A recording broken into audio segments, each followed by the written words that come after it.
Mais c'est une très bonne nouvelle pour les travailleurs du secteur de la construction. À l'initiative donc du ministre de l'Urbanisme, du Logement et du Cadre de vie, le ministre Moussa Sanogo, un texte a été pris. Pourquoi? Qui vise à protéger maintenant les travailleurs et les futurs occupants des bâtiments, ainsi que les tiers, face au risque de l'exécution des travaux et aux éventuels défauts de construction. J'aimerais remercier le ministre Moussa Sanogo et les députés qui ont œuvré à cette loi.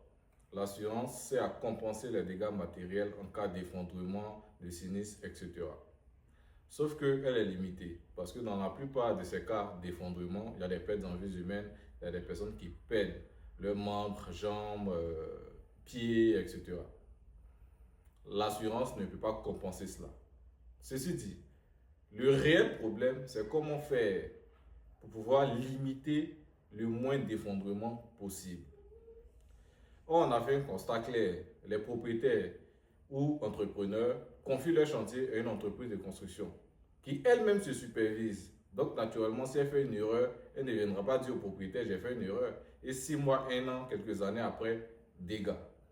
Puis, des cas où c'est l'entreprise elle-même qui se fournit en matériel. Elle ne va pas là acheter les matériels les plus chers ni les plus solides.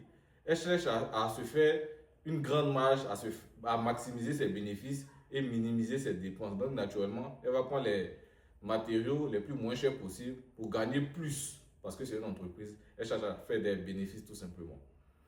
C'est en cela que nous venons vous apporter cette solution, du moins une proposition.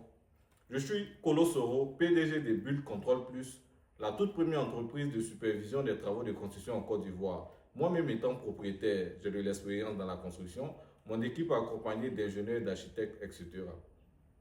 Nous viendrons superviser les travaux de construction, que ce soit un chantier qui a été confié à un chef de projet, à une tierce personne ou à une société de construction.